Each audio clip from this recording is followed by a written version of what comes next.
Assalamualaikum warahmatullahi wabarakatuh. Sa bawat pagtakip ng dilim sa ating kalangitan, may paalala ang gabi na ang buhay ay hindi natin pag-aari. Ang bawat hininga, bawat pintig ng puso, bawat paggising at bawat pagtulog ay nasa kamay lamang ni Allah Azza wa Jal. Ako muli si Legendary Be Inspired, ang maghahatid sa inyo ng katotohanan tungkol sa Islam at ang mga kwento nito. Huwag kalimutang mag-follow, like at i-share upang mas marami pa ang maabot ng paalalang ito. Sa video na ito, pag-uusapan natin ang isang napakahalagang dua na itinuro mismo ng propeta Muhammad, sumakanya nawa ang kapayapaan. Ang dua tuwing gabi, ang dua ng buhay, kamatayan at pagbabalik kay Allah Azza wa Jal.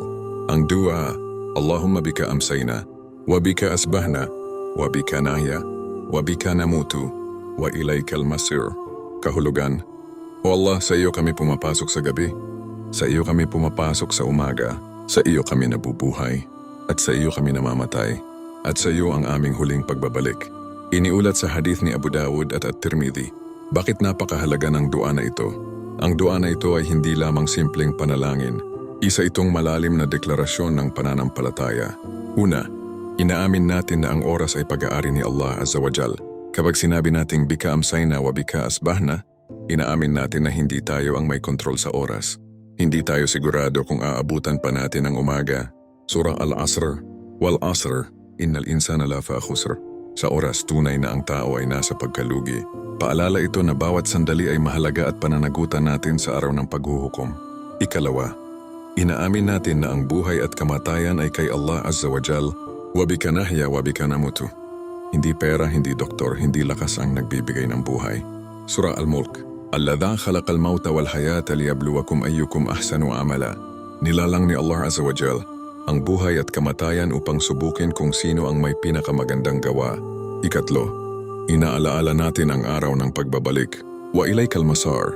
Lahat tayo ay babalik sa Kanya. Surah Al-Baqarah, Inna lillahi wa inna ilayhi raji'un. Hindi lang ito binibigkas sa oras ng problema. Ito ay katotohanan ng ating buhay. Sinabi ng propeta Muhammad, sumakanya nawa ang kapayapaan. Kapag matutulog ang isa sa inyo, banggitin niya ang pangalan ni Allah sapagkat hindi niya alam kung babangon pa siya. Kaya ang dua na ito ay paghahanda sa kamatayan kahit tayo ay buhay pa. Isang malalim na aral. Ang pagtulog ay parang maliit na kamatayan. Ang paggising ay parang maliit na pagkabuhay na muli. Surah Az-Zumar, Allahu yatawaffal anfusa hana mautiha wallat lam tamut fa'manamiha. Kinukuha ni Allah Azza wa Jal ang kaluluwa sa oras ng kamatayan at sa oras ng pagtulog. Karagdagang dua bago matulog. Allahumma inni aslamtu nafsan ilayk, wa fawwadtu amru ilayk, wa wajahtu wajha ilayk. Ibig sabihin, isinusuko ko ang aking sarili sa iyo, O Allah Azza wa Jal. Dua sa takot at pag-aalala sa gabi. Allahumma inni a'udhu bika min al-hammi wal hazan. Napakahalaga nito lalo na sa may depression, takot at pangamba. Mensahe para sa mga Muslim at non-Muslim. Para sa mga Muslim, ang dua na ito ay paalala na huwag ipagpaliban ang pagsisisi sapagkat hindi sigurado ang bukas. Para sa mga non-Muslim, ang Islam ay nagtuturo ng kamalayan sa buhay at kamatayan, hindi takot kundi paghahanda at pag-asa. Motivational quotes by Legendary Be Inspired. Ang taong handa sa kamatayan ay siyang tunay na marunong mabuhay. Hindi mo kontrolado ang haba ng buhay mo, pero kontrolado mo kung paano mo ito gugugulin. Ang bawat gabi ay pagkakataon para magsisi, at ang bawat umaga ay regalo mula kay Allah Azza wa Jal. Inspirational message. Kung ikaw ay pagod, nasasaktan, o nawawalan ng pag-asa, alalahanin mo, sa bawat gabi na ikaw ay natutulog, may pagkakataon kang bumalik kay Allah Azza wa Jal. Kung nagising ka kinabukasan, ibig sabihin binigyan ka pa ng pagkakataon. Paalala, mga kapatid, gawin nating ugaliin ang dua na ito tuwing gabi. Hindi natin alam kung ang gabing ito ay huli na pala.